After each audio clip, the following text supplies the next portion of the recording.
सभी को जय मसीह की। एक और बार परमेश्वर ने हमें ये मौका दिया कि वचन से हम सुन सकें और परमेश्वर के वचन से कुछ हम सीख सकें। उस बात के लिए परमेश्वर ने जो मौका हमारे जीवन में दिया है उसके लिए हम धन्यवाद करें। आशा करता हूं कि आप लोग स्वस्थ हैं और जहां कहीं पे भी हैं परमेश्वर ने आपको सुरक्षित रखा है। और अगर आपके जीवन में कोई कमजोरी है तो मैं प्रार्थना यही रखता हूं कि परमेश्वर आपको जल्द से जल्द चंगा करें और स्वस्थ बनाए। परमेश्वर के नाम की महिमा हो। आज हम फिर से अपने सीरीज में वापस जाना चाहते हैं। अगले जो स्टेप या अगला जो बीएटिट्यूड है वो हम देखते हैं मत्ती रचित सुसमाचार 5 अध्याय उसका 9वां वाक्य। और वो इस प्रकार कहता है, धन्य हैं वे जो मेल कराने वाले हैं क्योंकि वे परमेश्वर के पुत्र कहलाएंगे। अब ये जब हम वचन को पढ़ते हैं तो वचन से ये हम समझने की कोशिश करते हैं कि परमेश्वर हमसे चाहता है कि हम उसकी संतान कहलाए जाए, और उसकी संतान कहलाए जाने के लिए हमारे से ये मांग रखी जाती है कि हम मेल कराएं। मेल कराने का मतलब जब हम इंग्लिश में पढ़ते हैं तो इसको पाया जाता है blessed are the peace makers, यानी कि जो शांति को बनाए रखते हैं उनके बारे में बताया गया है। अब जब शांति को बनाए जाने से पहले मैं एक सवाल आपसे पूछना चाहता हूं, आप क्या चाहते हैं कि आप अपने जिंदगी के अंत में, शायद जब लोग आपको याद रखना चाहते हैं तो किस बात के लिए याद रखें? क्या आप अपने जीवन में इस तरीके का एक दृश्य रखना चाहते हैं कि परमेश्वर के लोग या जो भी संसार में है या जो भी आपके प्रियजन है वो आपके बारे में क्या सोचें? सवाल ये भी पूछते हैं, जैसे यीशु मसीह ने भी पूछा था ये सवाल कि तुम क्या सोचते हो मेरे बारे में, या लोग क्या कहते हैं मेरे बारे में। तो वो बातों को मद्देनजर रखते हुए ही इस बात को मैं आपके सामने रखना चाहता हूं कि आप अपने स्वभाव में किस तरीके का बदलाव लेके आना चाहते हैं ताकि लोग आपको किसी एक अच्छे बात के लिए याद रखें। एक अच्छी बात जो है वह मेल कराना। अगर आप उस बात के लिए तैयार रहते हैं, अपने स्वभाव में बदलाव लाने के लिए कोशिश करते हैं, तो आप एक परमेश्वर की संतान के रूप में गिने जाएंगे। यहाँ पे हिंदी में जब पढ़ते हैं तो हम ये देखते हैं कि पुत्र लिखा हुआ है और पुत्रियों को भूल गए हैं, लेकिन इंग्लिश में जब पढ़ते हैं तो वहां पे चाइल्ड लिखा है, यानी कि परमेश्वर की संतान। अब परमेश्वर की संतान होना ही अपने आप में एक ऐसा ओहदा है जिसको हम, अगर नॉर्मल टर्म्स में अगर हम यहाँ पे संसार की रीति से बात करें तो एक वीआईपी हो जाते हैं, यानी कि बहुत ही महत्वपूर्ण एक व्यक्ति।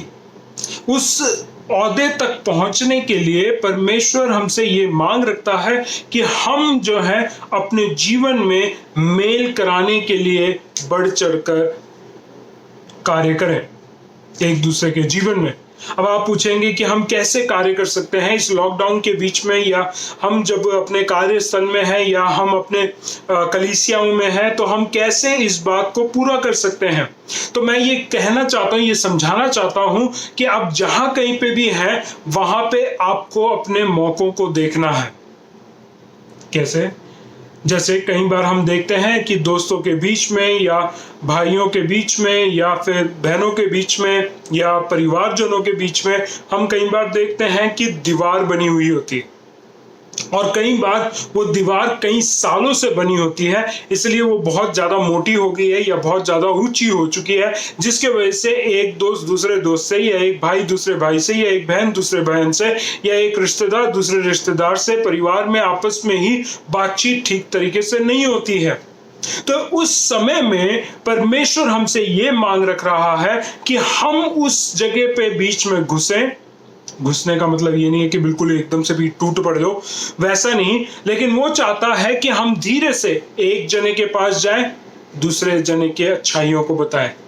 अब ऐसे नहीं कि वो आपके बारे में क्या अच्छा सोचता है, बातचीत करें, एक दूसरे से समझाएं कि किस तरीके से हमें प्रेम में बने रहने के लिए मसीह ने बुलाया है। उस बात को इस तरीके से बोले कि एक व्यक्ति को अलग से, दूसरे व्यक्ति को फिर से, ऐसे एक दूसरे के साथ बातचीत करते करते करते करते उस दीवार में से एक एक ईंट को हटाना है।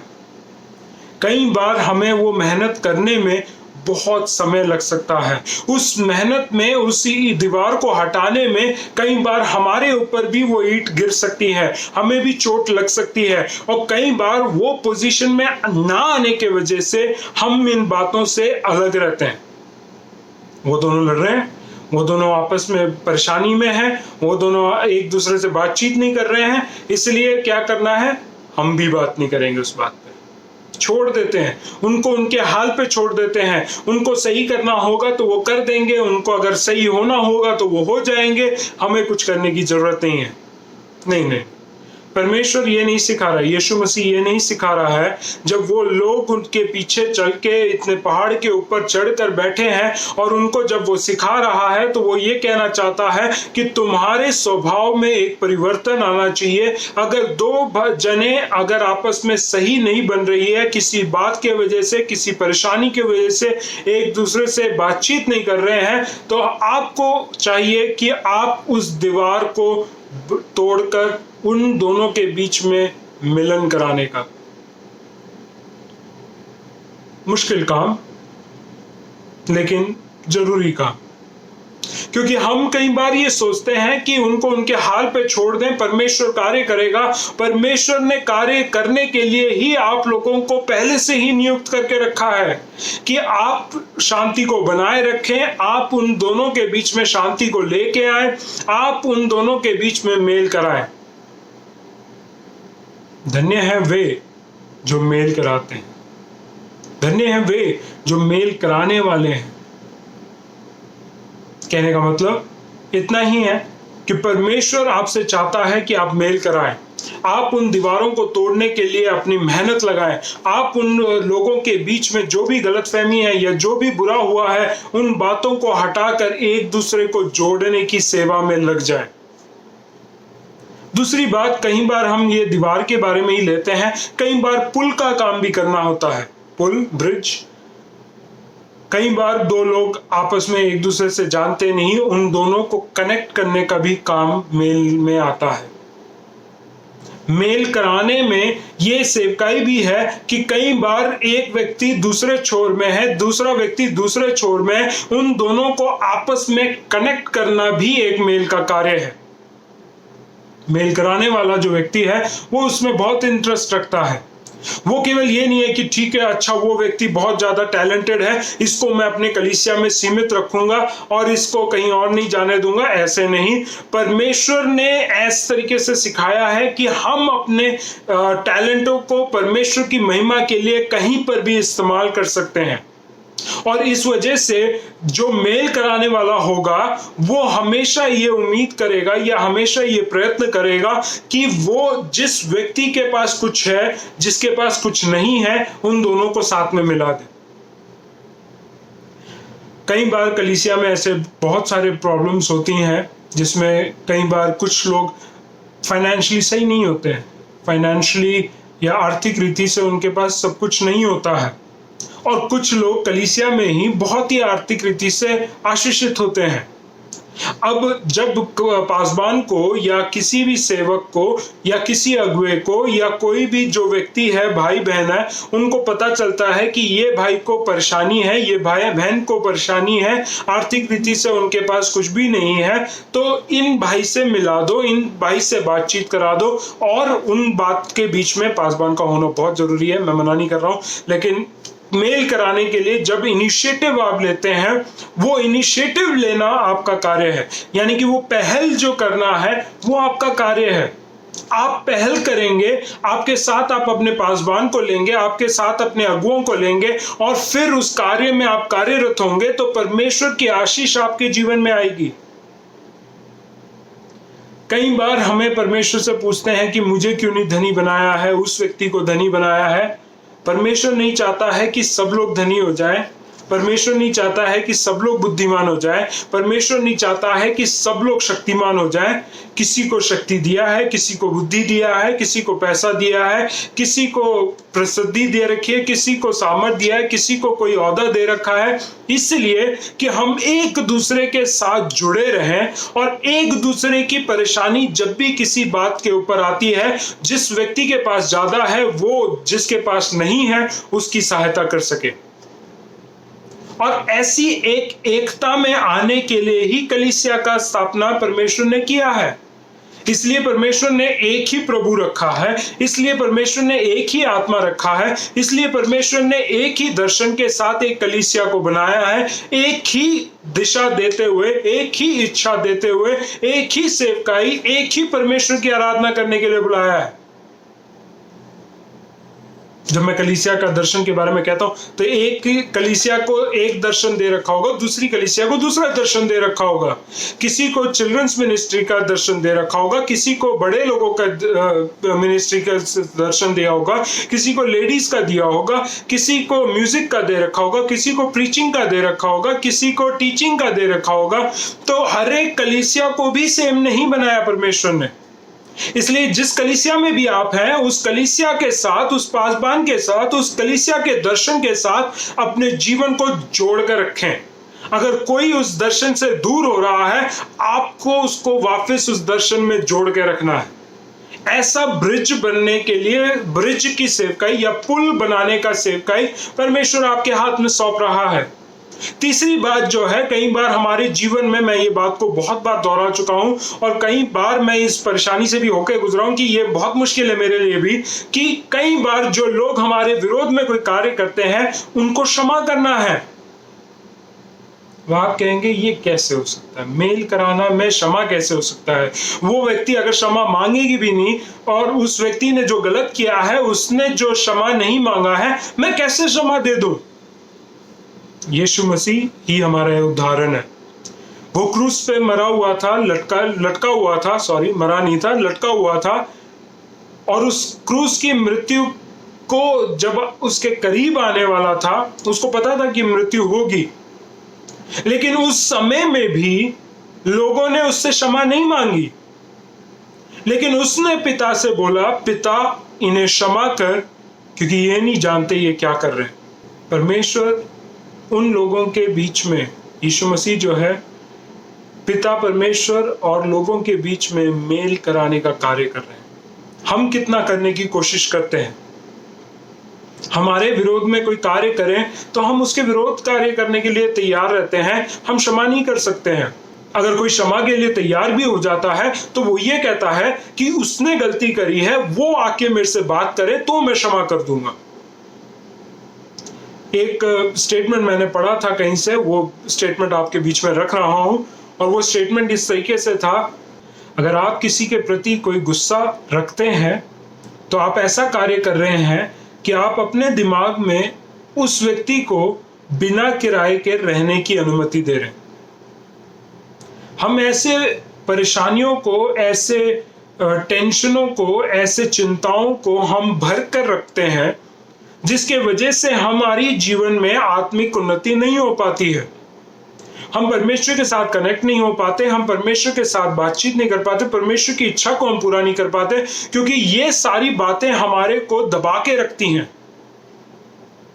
तो परमेश्वर ये सिखाना चाहता है कि आप अपने जीवन में इस तरीके से, इस कदर अपने जीवन को बना के रखें कि आप इन बातों में गिरे ना। इस वजह से कोई भी अगर आपके विरोध में कोई कार्य करता है, कहता है, या स्वभाव करके दिखाता है, या मुंह बना के दिखाता है, आप उसको, परेशानी को अपने दिल में ना लेके जाए, अपने दिमाग में ना बैठने दें। आप उसको क्षमा करें।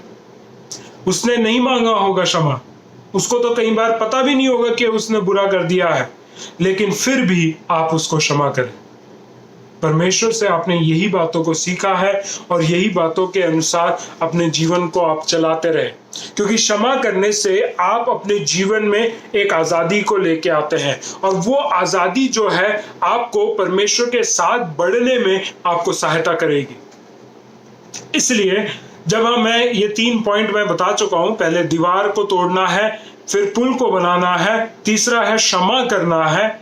ये बातें जो है कि हमारे को एक अच्छा मिलनसार करवाने वाला या एक मेल कराने वाला व्यक्ति के रूप में प्रदर्शित करता है। फिर अगली बात जो है कि आप एक और कार्य कर सकते हैं, दूसरों को ये महसूस कराना कि उनसे कोई प्रेम करता है। अब जब मैं प्रेम बोल रहा हूं, मैं बहुत ही केयरफुल होके बोल रहा हूँ, क्योंकि मुझे पता है कि बहुत सारे जवान सुन रहे हैं, तो वो ये नहीं सोचें कि मैं ये फुल एक लाइसेंस दे रहा हूँ, आप किसी को भी देखें उनसे प्यार करें, वो बात के लिए नहीं कह रहा। मैं ये बात को कह रहा हूँ, एक सही भाई बहन, प्रभु में जो भाई बहन है, उस तरीके का प्रेम जो परमेश्वर ने हमसे दिखाया है, उस प्रेम को हम एक दूसरे को दिखाएं। हम अपने माँ बाप से जिस तरीके से प्रेम करते हैं, वैसे ही हमारी कलीसिया में जो बुजुर्ग हैं उनसे प्रेम करें। हम अपने भाई बहन से जिस तरीके से प्रेम करते हैं, वैसे ही कलीसिया के भाई बहनों से हम प्रेम करें। जैसे हम अपने बच्चों से प्रेम करते हैं, वैसे ही कलीसिया के हर एक बच्चों से हम प्रेम करें। हमारे अंदर खोट ना हो, हमारे अंदर कोई ऐसा विचार ना आए जो हमें आत्मिकता से, परमेश्वर के प्रेम में बढ़ने से, परमेश्वर के साथ संगति रखने से हमें रोक सकती है, हमें नकार सकती है, हमें घेर सकती है। ऐसा कोई कार्य ना करें। हमारा फोकस कलीसिया में आने का केवल एक ही है, हम परमेश्वर को धन्यवाद करें, हम परमेश्वर की महिमा करें, हम परमेश्वर से वचन से सीखें, परमेश्वर की आत्मा को प्राप्त करें, परमेश्वर की आत्मा से हम उसके अधीनता में रहते हुए अपने जीवन को बिताएं। जो ऐसा कार्य करता है उसके लिए बहुत ईजी है कि अपने भाई बहन से, मसीह में जो हैं, उनसे अपने भाई बहन के समान ही प्रेम करें। जब आप ऐसा प्रेम करते हैं, तब उन लोगों को एहसास होता है जिनके पास शायद कोई भाई बहन ना हो, जिनके पास कोई शायद माँ बाप ना हो, जिनके पास कोई बच्चे ना हो, उनको ऐसा लगेगा कि हमारे साथ प्रेम करने वाला कोई है, हमारी चिंता करने वाला कोई है, हमारे लिए प्रार्थना करने के लिए कोई है, हमारे को वचन से सिखाने और समझाने के लिए और डांटने के लिए हमारे साथ कोई है। किसी व्यक्ति ने इस तरीके से कहा था कि हम किसी चीज या किसी व्यक्ति की मूल्य को तभी पहचानते हैं जब वो हमारे से दूर हो जाता है। और सत्य ही कहा है। हम उन बातों को वैल्यू नहीं करते जो हमें डांटते हैं, समझाते हैं। हम सोचते हैं इनको और कोई काम नहीं है, या इनके पास डांटने के अलावा और कोई चारा नहीं है, ये बस डांटते रहते हैं, कोई प्यार नहीं है, ये नहीं है। वो प्यार करते हैं इसलिए आपको डांटते हैं, वो प्यार करते हैं इसलिए आपको समझाते हैं, वो प्यार करते हैं इसलिए आपको बुरे रास्ते में देखना नहीं चाहते हैं, आपको अच्छे रास्ते में लेके जाना चाहते हैं।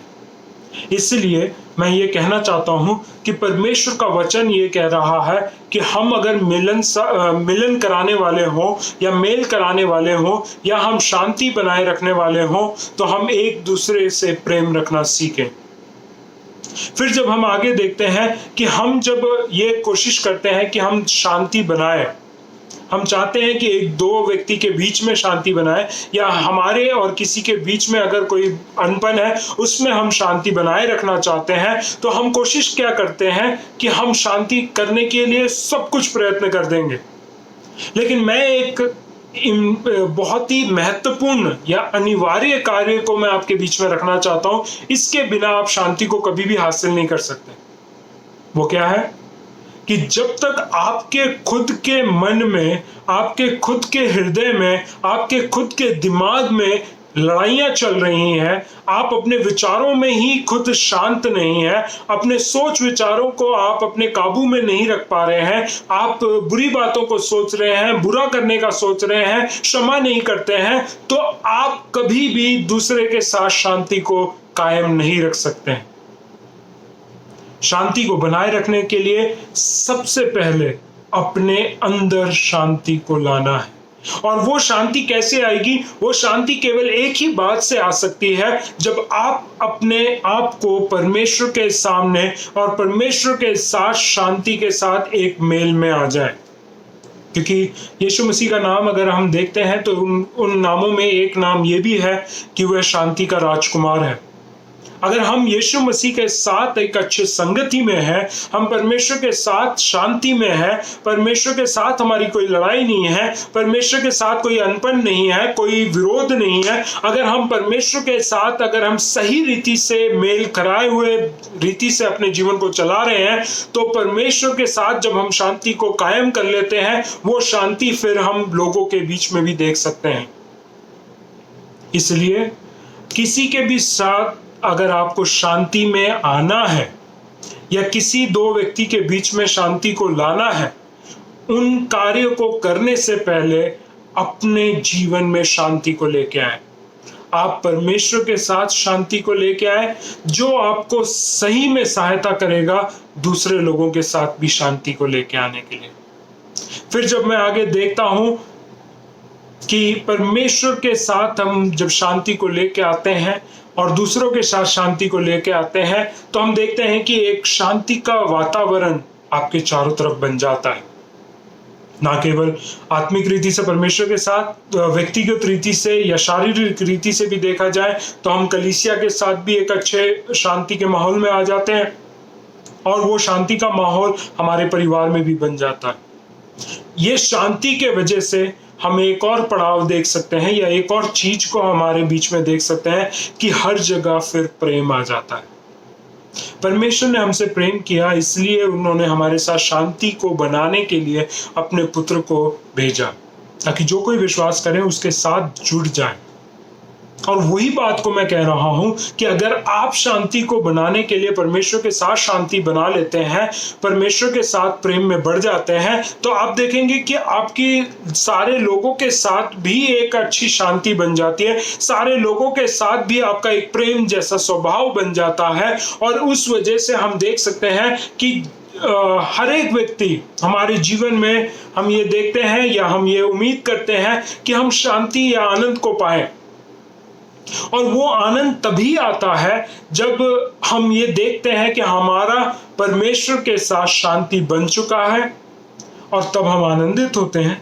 और वही शांति तब बना रहता है जब हम एक दूसरे के साथ शांति में आ जाते हैं।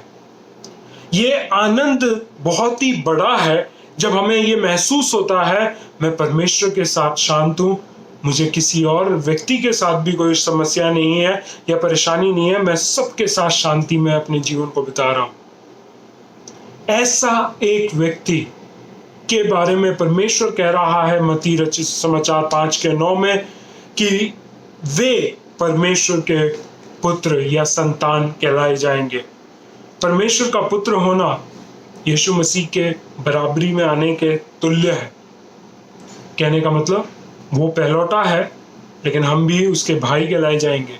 हम भी जो परमेश्वर का राज्य का भाग है उसमें भागीदार हो जाएंगे। हम अपने आप को फिर ये ना कहेंगे कि मैं कौन हूं, या मैं कुछ भी नहीं हूं, या मैं मिट्टी नहीं हूं, या मैं कीड़ा हूं, या सब कुछ नहीं कहेंगे। हम फिर अपने आप को पूरे दावे के साथ, पूरे साहस के साथ कह सकते हैं कि मैं परमेश्वर की संतान हूं, मुझे अधिकार है, मैं परमेश्वर के नाम को पूरी रीति से इस्तेमाल करके उसके नाम की महिमा कर सकता हूं। परमेश्वर हम सभी को चाहता है कि हम उसके संतान बन जाएं। हमसे ये मांग रखी जाती है कि हम मेल कराने के लिए अपने जीवन में आगे बढ़कर कार्य करें। हम ये उम्मीद ना करें कि अगला करेगा, वो शांति क्षमा मांगेगा तब मैं क्षमा कर दूंगा। नहीं, आप तैयार रहें कि आपको दीवार तोड़नी है। आप तैयार रहें कि आप पुल बनाएंगे। आप तैयार रहें कि आप जो है क्षमा करेंगे। आप तैयार रहें कि आप एक दूसरे के समस्याओं के बीच में उनको सहायता करेंगे और उनको प्रेम दिखाएंगे। आप तैयार रहें कि आप अपने जीवन में खुद शांति को लेके आएंगे।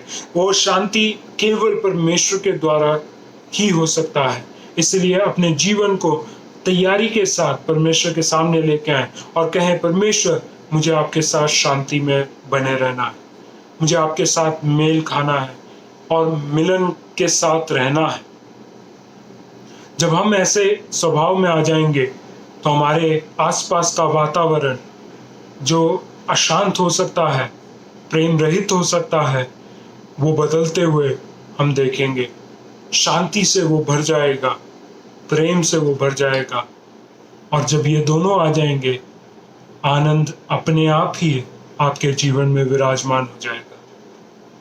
उतना ही नहीं, जब आप ऐसे स्वभाव में और ऐसे एक स्वभाव के साथ अपने जीवन को बिताते रहेंगे तो आप परमेश्वर के पुत्र कहलाएंगे, परमेश्वर की संतान कहलाएंगे। आशा करता हूं परमेश्वर के इस वचन के द्वारा आपको आशीषित मिला है और परमेश्वर आपको ये बुद्धि दें, सामर्थ्य दें, समझ दें कि इस वचन के हिसाब से अपने आप को चला सके। मैं आप सभी लोगों के लिए प्रार्थना करना चाहूँगा। क्यों ना आप अपनी आंखों को बंद करें और प्रार्थना करें।